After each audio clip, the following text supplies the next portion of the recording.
우리는 믿음의 여정, 아브라함의 그 발자취를 따라가면서 우리 믿음의 여정에 대해서 함께 살펴보고 있습니다. 지난 시간 그 믿음의 여정 가운데 하나님의 그 약속하심, 그 언약이 어떻게 성취되었는가를 우리가 보았죠. 정말 기적 같은 일, 불가능한 일이 벌어지고야 말았죠. 무슨 일이 일어났습니까? 사라가 아기를 임신하고 그리고 90세에 응애하고 아기를 낳은 것이죠.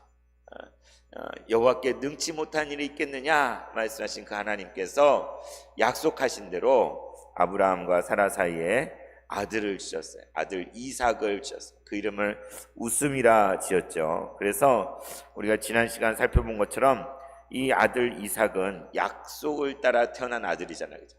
하나님의 언약을 따라 태어난 약속의 성취로 태어난 그 아들인데, 이것은 그냥 태어난 것이 아니라 장차 이 땅에 오시게 되는 하나님의 아들, 오시리라 약속하신 그 아들 예수 그리스도께서 이 땅에 오실 것을 미리 예표하는 상징적인 그런 사건이라고 지난 시간 함께 나누었습니다. 그래서 아브라함과 사라 사이에 이삭이 태어난 사건이 예수님이 이 땅에 오심을 보여주는 그런 것인 것처럼, 우리의 삶 가운데, 우리의 이 믿음의 여정 가운데서도 하나님이 우리에게 약속하신 것들이 이루어지고 성취되는 그 과정을 통해 하나님의 놀라운 구원의 역사, 성경에 기록된 하나님 그 언약이 이루어지는 그러한 역사가, 그 성취가 우리를 통해서 하나님 이루시기 원하신다는 거죠. 그죠? 그래서 우리가 믿음으로 순종하며 나아갈 때, 인내하고 견뎌내고 끝까지 주님을 붙들고 나갈 때, 우리를 통하여, 우리의 삶을 통하여, 우리의 믿음의 여정을 통해 하나님의 놀라운 일들을 이루시게 되는 줄로 믿습니다. 이제 이어지는 창세기 21장 8절에서 13절 말씀을 오늘 함께 나누기를 원하는데요, 오늘 말씀의 제목은 분리라고. 분리, 따라해볼까요? 분리. 네, 분리가 뭐예요? 네, 나누는 거죠. 그죠? 분리. 분리하는 것. 이렇게 분리가 좋게 느껴져요? 안 좋게 느껴져요? 어떤 때는 필요한 때도 있고, 분리가. 그런데 이 분리가 그렇게 좋은 어감이 아닌 것처럼 느껴지기도 하고, 그런데 오늘 내용을 보면 사라와 이삭, 아브라함의 아내 사라와 그 아들 이삭, 그리고 그 여종인 하갈과 이스마엘 사이에 어떤 분리가, 아브라함으로부터 분리가 되어지는 그런 상황들을 보게 됩니다. 그래서 좀 너무한 거 아닌가 이런 생각이 언뜻 들 수도 있어요. 그죠? 아니 이렇게 그 여종과 그 엊그제까지 자식처럼 여겼는데 이렇게 내쫓아 버리다니 정말 매장하다 이런 생각이 들 수도 있는데, 오늘 주시는 이 말씀을 통해서도 하나님 우리에게 가르쳐 주시고자 하는 것이 무엇인지 함께 살펴보고 우리 삶 가운데 적용해 봤으면 좋겠습니다. 네, 정말 엊그제 사라가 자식을 젖먹였다고 누가 아브라함에게 말하시려라마는, 아브라함 누경에 내가 아들을 낳았도다, 함께 기뻐하고 즐거워하자, 이렇게 막 그랬잖아요. 그래서 이제 이삭이 태어났고 난 지 8일 만에 할례를 행했고, 이제 오늘 8절에 오늘 8절에 보면 오늘 말씀 배경이 이렇게 되어 있죠. 아이가 자라매. 예수님께서 이 땅에 아기로 태어나셔서 자랄 때 그 지혜와 키가 자라고 하나님과 사람에게 더욱 사랑스러워 가셨더라 그랬잖아요. 그죠? 그래서 어린 아기가 응애하고 태어나서 갓난아기 아무것도 못하는데 그 아기가 점점 자라는 모습을 보면 우리가 얼마나 기쁜지 몰라요. 그죠? 그렇게 갓난아기였던 아이들이 어느새 커가지고 초등학생이 되고 중학생이 되고 고등학생이 되고, 여러분 자녀들은 어떻습니까? 장성해서 시집장가가고 손주를 안겨주고 증손주까지 안겨주는 그런 일들이 여러분 있죠. 그래서 아기가 이렇게 자란 이 이삭이 자랄 때 이제 젖을 뗄 때가, 젖을 때 언제겠어요? 돌이 된 거예요. 돌. 우리식으로 하면 돌을 맞아요. 돌쯤 돼가지고 젖을 떼잖아요. 뭐 일찍 뗄 수도 있고 뭐 더 길게 먹일 수도 있고, 그런데 이제 젖을 뗄 때가 된 거예요. 그러니까 얘가 태어나서 사람 구실을 하겠구나, 그냥 죽어버리지 않겠구나 싶은 거죠. 그죠? 옛날에 호적을 왜 빨리 신청을 안 했어요? 아기가 막 쉽게 죽으니까, 태어난 아기가 얼마 못 버티고 죽기도 하고 그런 일들이 많으니까 아기 자녀를 많이 낳는데 이 자녀가 살 놈인지 죽을 놈인지 모르겠는, 그래가지고 괜히 호적에다 올렸다가 금방 죽어버리면 번거롭고 울잖아요. 그러니까는 놔두고 한번 지켜보다가 아이고 요놈이 막 병약하고 약하고 막 죽을 줄 알았는데 버텨내고 살아나네.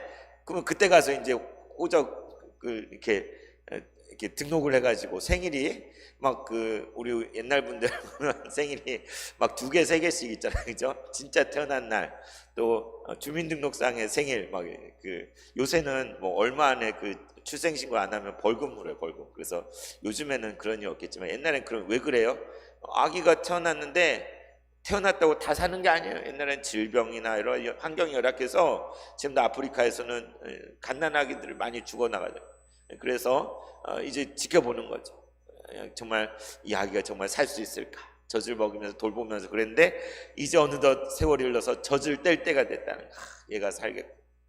그래서 젖을 뗄 때가 되어 이삭이 젖대는 그날에 뭐란 거예요? 돌잔치야, 돌잔치. 요새 돌잔치 하나요?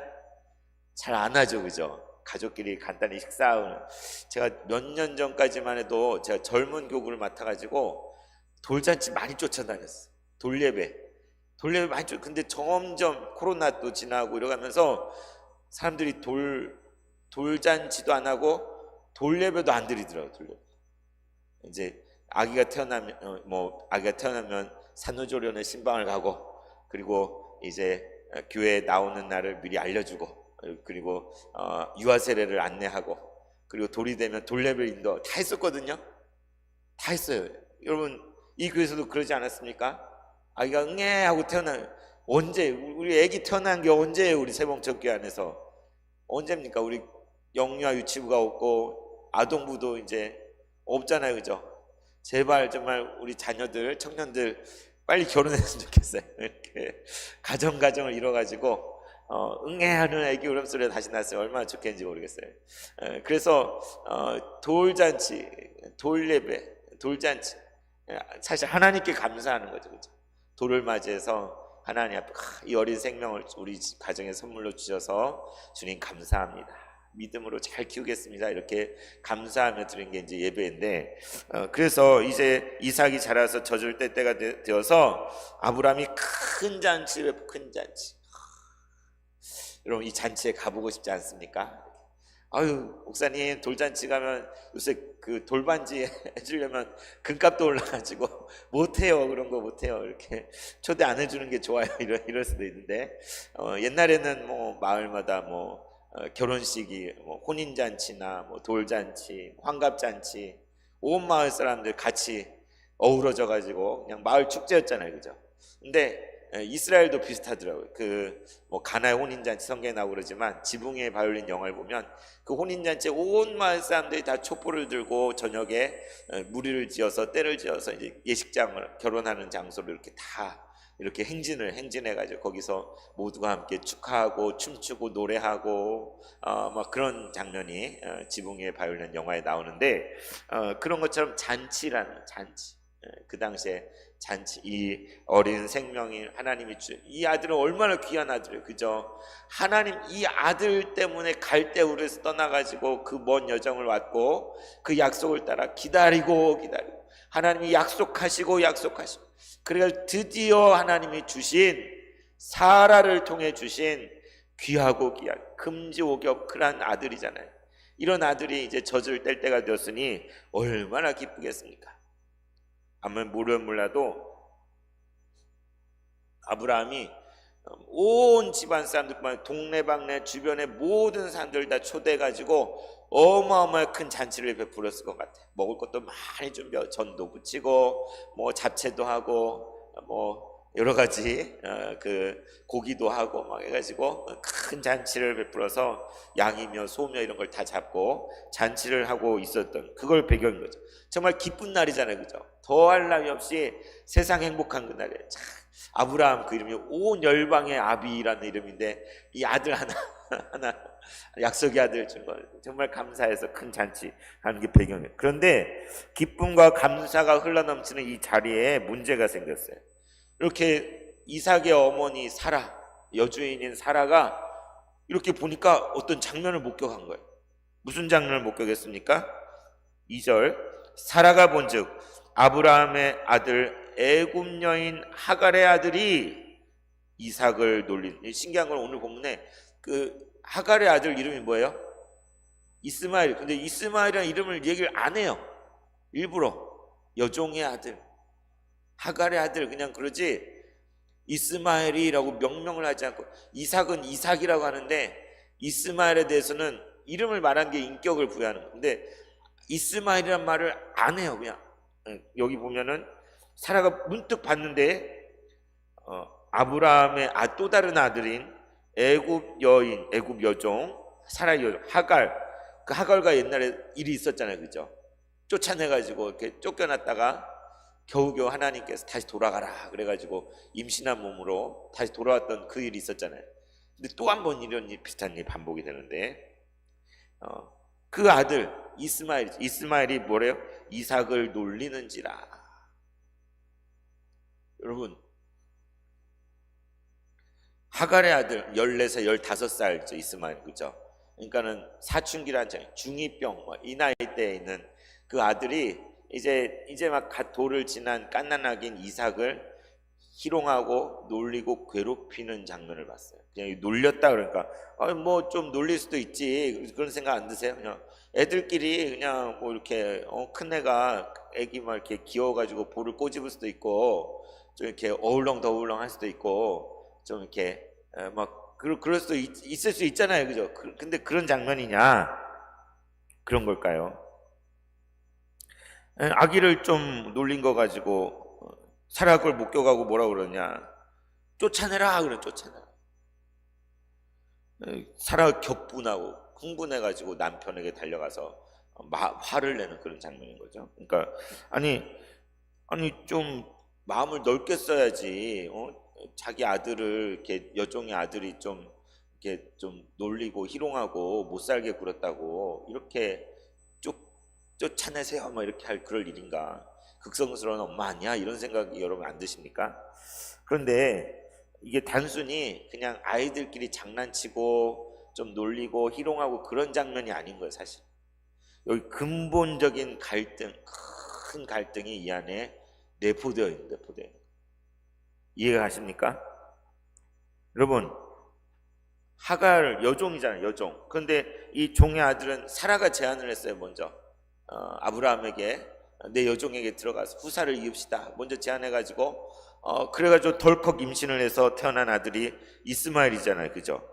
그러니까 종의 아들이 먼저 태어났어요. 그리고 이삭이 태어나기 전까지는 아브라함의 유일한 아들이었어요, 그죠? 이삭이 없었다면 그 후사를 이을, 대를 이어서 모든 거 유업을 물려받을 아들이 이스마엘이었던 거예요. 근데 하나님은 아니다 아브라함은 이스마엘이나 살게 해주십시오 그랬는데 하나님은 그 아이가 아니야. 그 아이에게도 내가 살게 해주겠지만 사라를 통해 날 아들이 내가 말한 그 약속의 씨앗이다. 하나님 그렇게 고집스럽게 말씀하셨잖아요. 그래서 도저히 믿겨지지 않아서 웃었잖아요. 헛웃음 웃었죠. 아브라함도 웃고 사라도 웃었잖아요. 그래서 그 아들 이삭을 이삭이라고 했잖아요. 그래서 이 종의 아들이 먼저 태어나서 아들 노릇을 지금까지 해왔어요.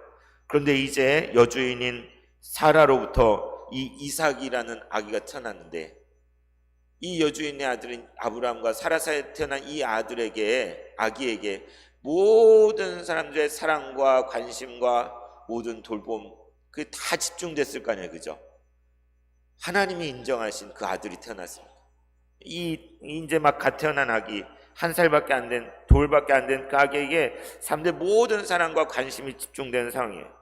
여러분, 그러면 이 하갈의 아들은 소외감을 느끼겠어, 안 느끼겠어? 그 전까지 내가 아들이었는데, 내가 아버지의 모든 걸 이어받을 사람이었는데 저 갓난아이가 태어나가지고 내 자리가 위협을 받는 거 아니야? 이건 보통 심각한 문제가 아니야. 당연히 이스마엘은 이 아기가 질투의 대상이고 시기의 대상이고 정말 아무것도 못하는 갓난 아기일 뿐인데 미운 마음이 들겠습니까? 안 들겠습니까? 그냥 아유 애기 귀엽다, 사랑스럽다, 내 동생이다, 그런 마음이 아니라 큰 갈등이, 그냥 그대로 내버려뒀다가는 어마어마한 집안이 풍지파탄이 나는 그러한 일이 벌어질 수 있는 그 어떤 실마리가 여기 내재되어 있는 거예요.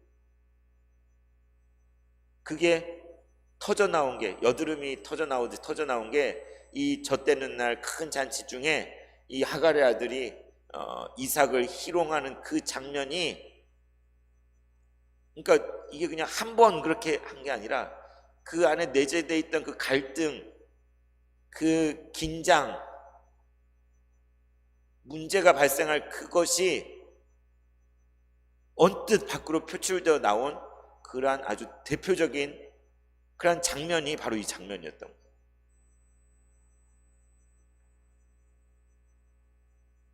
여러분, 우리 조선왕조 시대, 고려 시대에 부인들 많잖아요. 왕에게, 그죠?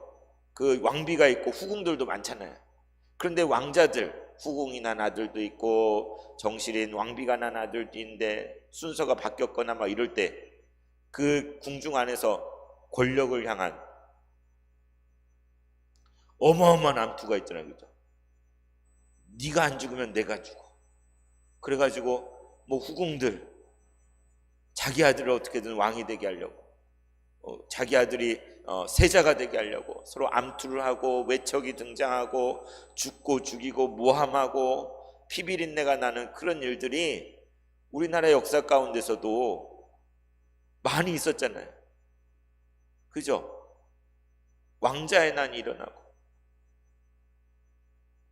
서로 같은 아버지에서 난 형제간인데 그냥 서로 우애 있게 아무 문제 없이 그냥 평온하게 모든 질서 가운데 되어진 경우가 많지 않아요. 그런 일과 똑같은 일이 오늘 벌어질 수 있는 그런 상황인 거죠. 그래서 이스마엘은 이 어린 아기, 힘이 없는 이 아기를 괴롭히고 못 살게 하는, 못 살게. 이걸 어쩌면 오늘 처음 젖댈 때 처음 한 게 아니라 호시탐탐 노리고 있었는지도 몰라요. 아이를 어떻게든 해를 가하려고 안 볼 때 몰래 나쁜 짓을 했는지도 몰라요. 아이를 꼬집든지 아이에게 뭔가 안 좋은 뭔가를 하는 그런 행동들을 은연중에 이스마엘이 해왔는지도 모르는 거예요. 괜한 의심이 아니라 그러고도 남자예요. 이삭이 태어나기 전까지 내가 후계자였는데, 내가 이 모든 가업을 이을 유일한 아들이었는데, 여종의 아들이었죠, 여종의 아들.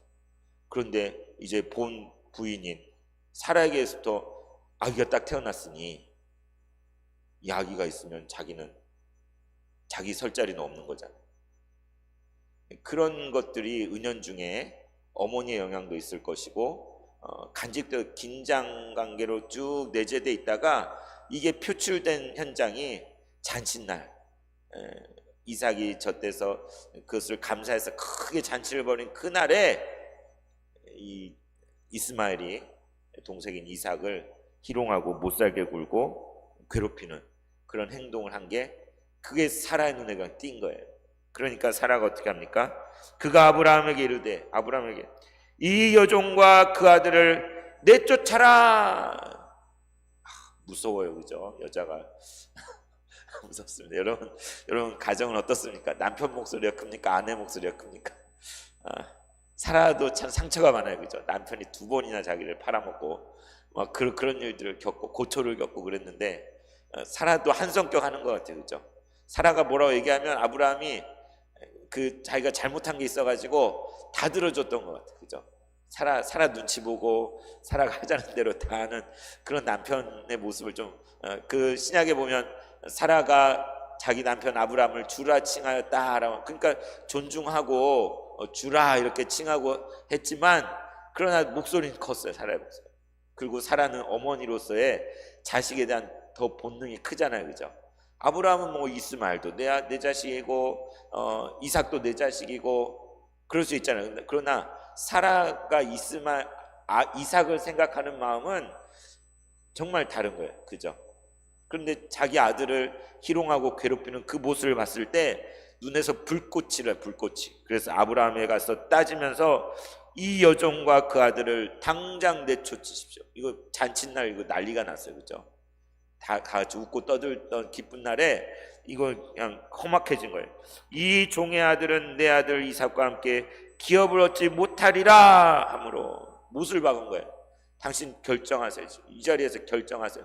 이 여종과 그 아들을 내쫓든지 나하고 이삭을 이렇게 부정하든지 양자택일 하십니다. 같이는 못 삽니다. 같이는 공존할 수 없습니다. 단호하게 못 박으면서 결정하라고 아브라함을 윽박지르며 나 이러면 죽겠다고 우리 이삭을 위해서라도 내 아들 이삭과 함께 이 여종과 그 아들은 함께 그 기업을 얻으면 안 되지 않습니까? 하나님이 뭐라고 하셨습니까? 라고 따지면서 당장 하갈과 이 하갈의 아들을 내쫓으라고 성화를 하는 그런 상황이 벌어진 것 같아요. 잔칫날 이게 뭡니까? 여러분 우리도 막 좋은 날 경사 잔칫날 막 문제가 발생해가지고 이렇게 불화가 생기고 싸움이 나고 명절 같은 때 명절 때 형제들 친척들 다 모여서 화목하고 기쁘고 서로 그건 좋은데 때로는 명절날 막 상처받잖아요, 그죠? 비교되고 막 그래서 막 이렇게 명절날 가기가 싫고 모이기가 싫고 함께하는 것들이 부담스럽고 그 왜 그래요? 상처가 있기 때문에 불화가 있기 때문에 아픔이 있기 때문에 그런 일들이 있을 수 있어요, 그죠? 이 참 그래 호사다마라고 이렇게 큰 잔치가 있고 기쁜 날에 이런 사단이 벌어지고 난 거예요. 어떻게 해야 됩니까? 11절에 보면 아브라함이 난처하게 됐어요. 사라가 이렇게 성화를 하는데 아브라함이 그의 아들로 말미암아 그 아들 누구예요? 이스마엘이죠. 이스마엘로 말미암아 그 일이 매우 근심이 되었대. 그의 아들 이삭일 수도 있고 이스마엘 아무튼 아들 문제로 지금 어쩔 줄을 모르는 거예요. 어떻게 해야 됩니까? 그냥 한 집에서 사이좋게 살면 좋잖아요, 그죠?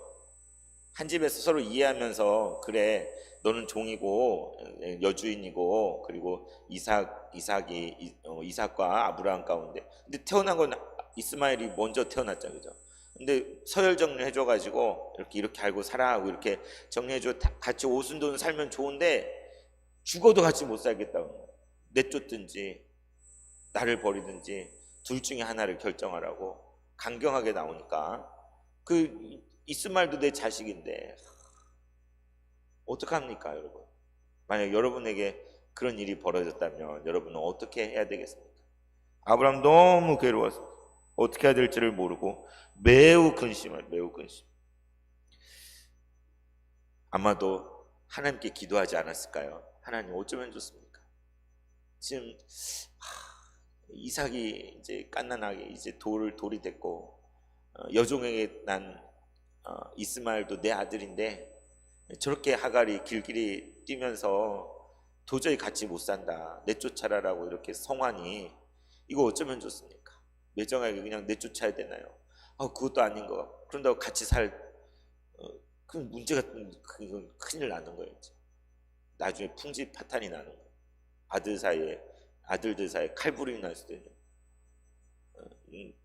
어쩔 줄 모르고 있는데 이제 12절 13절에 누가 말씀하셔요? 하나님. 저는 아브라함이 기도했다고 생각해요. 근심하고 염려하면서 주님 어쩌면 좋습니까? 주님 이 문제를 어떻게 해결하면 좋습니까? 기도했을 것 같아요. 하나님이 응답을 하십니다. 하나님께서 말씀하셨습니다. 그 아들로 말미암아 하나님이 아브라함에게 이르시되 내 아이나 내 여종으로 말미암아 근심하지 말라. 그러니까 그 여종과 그 아이 이스마엘 때문에 너 그렇게 걱정하지 마. 아니 걱정이 되는데 어떻게 걱정을 안 해요? 그런데 근심하지 말라 그러면서 뭐라고 하냐면 사라가 너에게 이른 말을 다 들어서 그대로 해라. 무슨 얘기예요? 이 하갈과 이스마엘 내쫓으라는 거예요. 하나님이 이런 걸 말씀하시다. 사라가 너한테 말한 대로 그대로 다 행해라. 이삭에게서 나는 자라야 너의 씨라 부를 것이다. 이삭이야말로 너의 후계자요 약속의 아들이니 그 여종인 하갈과 그 아들은 내 아들일지라도 내보내라 된다라고 말씀하시면서, 그러나 여종의 아들도 너의 신이 내가 그로 한 민족을 이루게 하리라 하신지라. 하나님께 그냥 내쫓아 이게 아니라 내가 약속할게.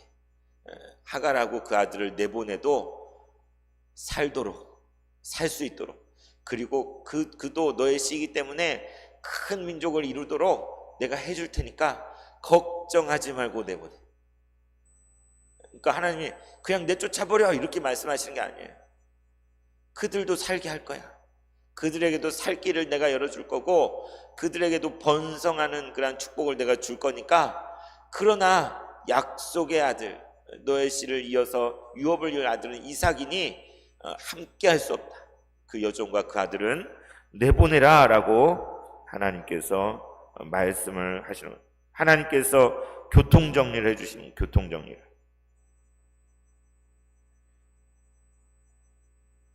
그래서 어떻게 합니까? 우리가 읽진 않았지만 14절에 아브라함이 아침에 일찍 일어나. 아브라함은 아침형 인간이에요? 저녁형 인간이에요?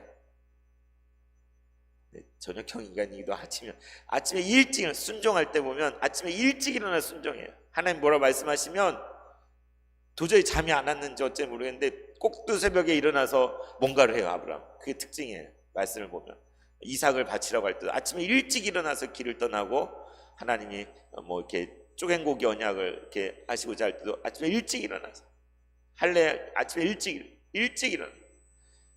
왜 그래요? 계속 이거 가지고 내가 고민하고 생각하고 그런가 긴가 민가 그러기 시작하면 자꾸 딴 생각이 들고 의심이 들어서 순종을 못해요. 그죠? 그런 일 많잖아요.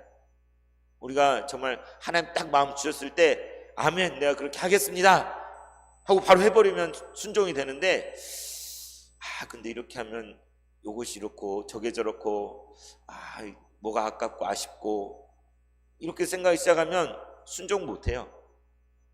결단을 못해요. 그래서 아브라함의 배울 점은 그가 계속 고민했잖아요. 어떻게 해야 될지 몰라서 당황했잖아요. 그런데 하나님의 말씀이 딱 떨어지고 나니까 하나님이 이렇게 해라라고 딱 하니까 모든 게 명확해져 버린 거예요. 그래, 하나님 말씀대로 하는 게 답이야. 하나님이 하라는 대로 시키는 대로 하나님이 약속하셨어. 이 종과 이 아들도 죽게 하지 않겠다고, 망하지 않게 하겠다고, 그도 큰 민족을 이루게 하겠다고 하나님 약속을 하셨어.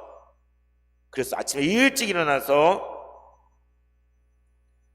떡과 물 한 가죽 부대를 가져다가 하갈의 어깨에 메어주고 가게 했다. 어떻게 보이십니까? 너무 매정해 보이잖아요. 떡과 물 한 가죽 부대를 줘서 내보내. 아니 수발할 사람들도 좀 붙여주든지, 양이나 소를 좀 주든지, 뭔가 재산을 좀 떼서 보내야지.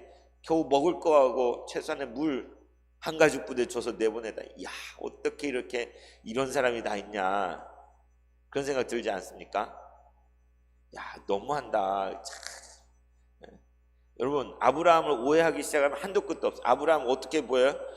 본토 친척 아비집을 다 또 버리고, 부모도 버리고, 실수로 아내도 2번이나 팔아먹고, 자기 여종과 집에 불나이나 여종과 자기가 난 자식도 내쫓아버리고, 세상에 이런 못된 사람이 어디 있어요? 그죠?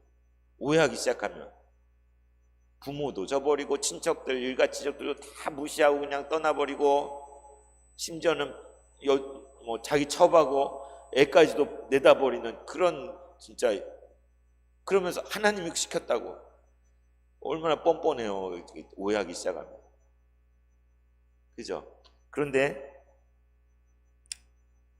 어쩌면 성경에 나와 있지 않지만 하나님께서 다 지시하셨을 것 같아요. 하갈과 그 아이를 내보낼 때 떡과 물 한 가죽 부대를 지워서 보내라 라고 구체적으로 말씀하지 않으셨을까 싶어요. 아브라함 순종하는 마음으로 그대로 했고, 그렇게 했을 때 이제 정말 죽을 고생을 하는데, 하갈과 그 아들 이제 죽는구나 했는데 하나님께서 그에게 나타나셔서 살 길을 보여주세요. 살도록 이렇게 구원하는 역사를 또 베풀어 주시지 않습니까? 그러니까 이 모든 게 그냥 넉넉하게 챙겨가지고 내보내주면 하나님이 나타나셔서 구원할 일이 없어요. 그죠? 넉넉하게, 그래 내가 한몫 떼서 줄 테니까 이거 다 재산 챙겨가지고 가서 어떻게든 살아봐 하고 한몫을 떼줬다 그러면 그냥 그걸로 사는 거죠. 그러면서 원망하고 막 스스로 그게 아니라 다시 돌아가서 이렇게 막 어떻게든 돌아가려고 다시 차지하려고 그런 노력을 할 수 있었지 않았겠습니까? 근데 온전히 미련을 다 정 떨어져서 끊어버리게, 정말 매정해 보이게 떡과 한 가죽 부대 물만 주어서, 그래서 완전 절망의 나라까지 떨어져. 이제 난 이제 죽었구나 원통하며 울면서 아들과 내가 이렇게 우리 아들 이렇게 죽는 걸 차마 못 보겠다라고 울부짖을 때 하나님께서 나타나셔서 그의 눈을 열어 우물을 보여주시고 살 길을 열어주시고 그로 진짜 역사 속에 한 민족을 이루게 하시는 그 하나님의 놀라운 구원의 역사가 우리가 읽진 않았지만 그렇게 되지 않았습니까?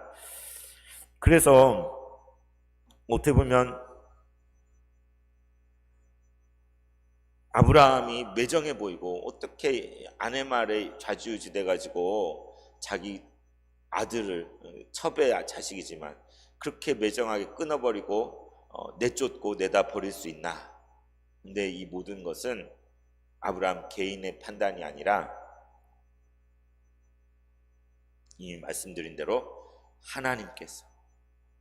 하나님께서 교통정리하셔서 내보내라. 사라가 흥분해가지고 홧김에 말한 것처럼 들릴지 모르겠지만 그렇게 조치가 취하지 않으면 큰 문제가 발생하고요. 이스마엘과 이삭 사이에 그 한 집안 안에서 이제 정말 비극적인 일들이 벌어질 수도 있는 그런 상황이에요. 뭔가 분리가 되지 않으면, 교통정리가 되지 않았다, 이러한 조치를 취하지 않았다면 하나님의 역사에 큰 차질이 있을 수 있었겠죠. 그래서 아브라함은 오직 하나님 말씀에 순종하고, 그리고 하나님께 약속하셨잖아요. 걱정하지 마라. 내가 살게 할게. 내가 돌봐줄게. 그도 큰 민족을 이루게 해줄게. 그래서 나중에 보면 아브라함의 장례를 치를 때 큰아들인 이스마엘과 이삭이 같이 장례를 치러요. 그죠? 뭐 철전지 원수가 돼가지고 인연을 끊고 사는 게 아니라 같이 아버지 장례를 같이 치르고 이렇게 같이 상주가 되고 그래요. 그러니까 근데 이 시점에 분명하게 하나님의 약속의 아들이 이스마엘이 아니고 이삭이라는 것을 다시 한번 재확인해야 되는, 교통정리가 돼야 되는 그러한 시점이었던 거예요. 그래서 분리가 필요하다. 그래서 하나님께 대한 신앙의 결단으로서 이 분리 조치를, 하갈과 그 아들을 내보내는, 자기 자식이잖아요. 아무리 종의 아들이요, 자기 자식이 어떻게 내보내는 게 쉽겠어요, 아브라함이, 인간적으로 생각할 때. 그러나 하나님께서 약속하신 걸 믿기 때문에, 하나님이 그렇게 말씀하셨기 때문에 그 말씀에 순종해서 아브라함은 조치를 한 것을 보게 됩니다. 여러분, 우리의 삶 가운데도 늘 우리 곁에 있어서 그냥 그렇게 같이 더불어 살고 있었지만 끊어내야 될 그 무엇이 있지는 않습니까? 분리가 필요한 것은 있지 않습니까?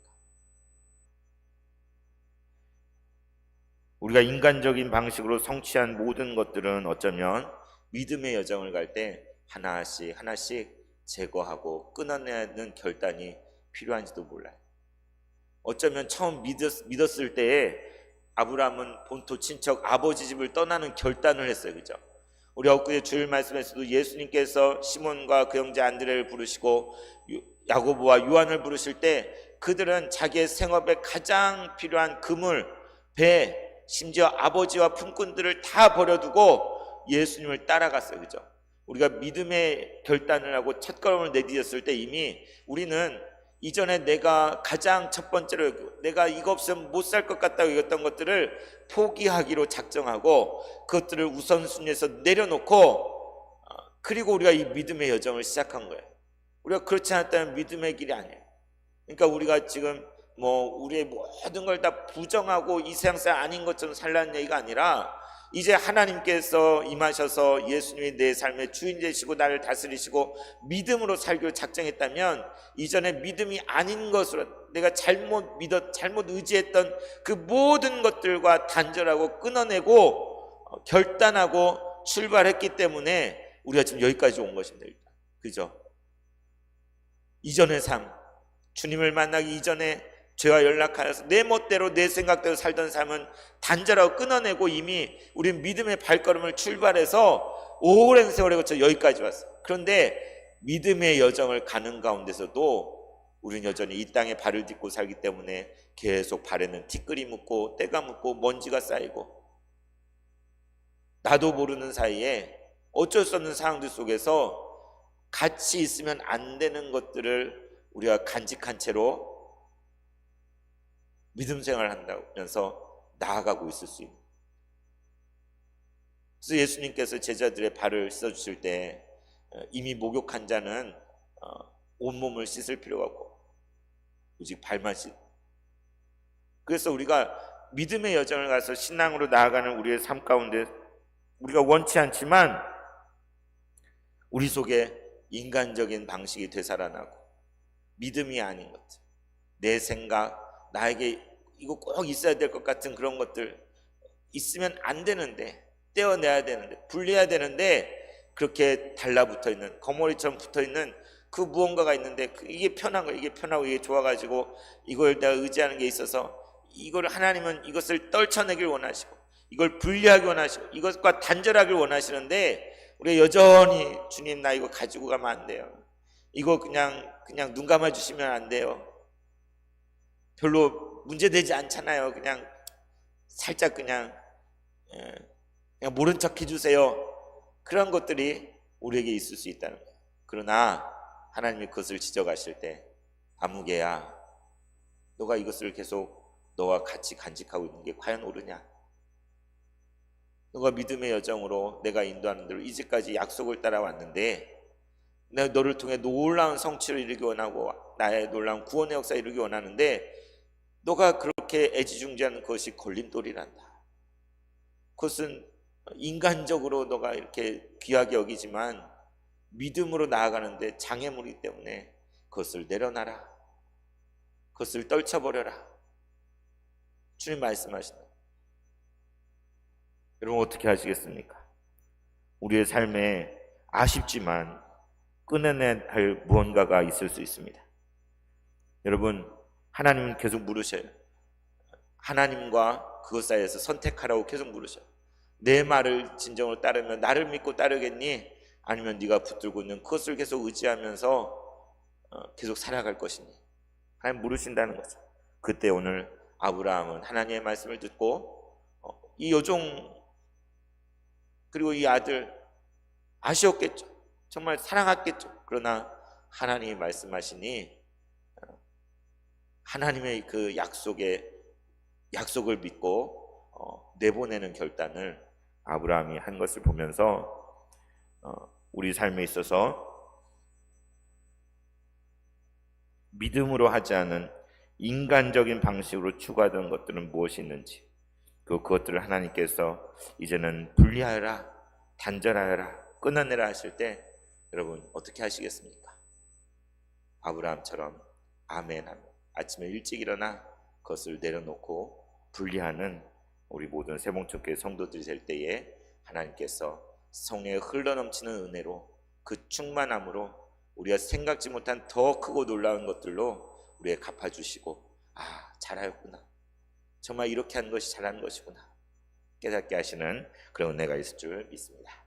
우리 찬송가 435장 나의 영원하신 기업 찬송하겠습니다.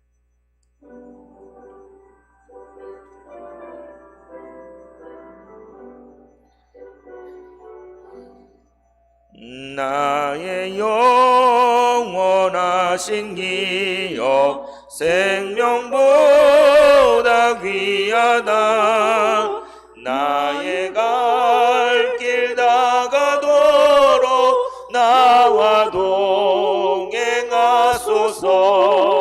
주께로 가까이 주께로 가오니 나의 갈 길 다가도록 나와 동행하소서. 세상 복이 아니람과 세상 복이 아니람과 모든 명예 버리고 험한 길을 가는 동안 나와 동행하소서. 주께로 가까이 주께로 가오니 나의 갈 길 다가도록 나와 동행하소서. 어두운 골짝 지나가며 험한 바다 건너서 천국 문에 이르도록 나와 동행하소서. 주께로 가까이 주께로 가오니 나의 갈 길 다가도록 나와 동행하소서. 주께로 가까이 주께로 가까이 주께로 가오니 나의 갈 길 다가도록 나와 동행하소서.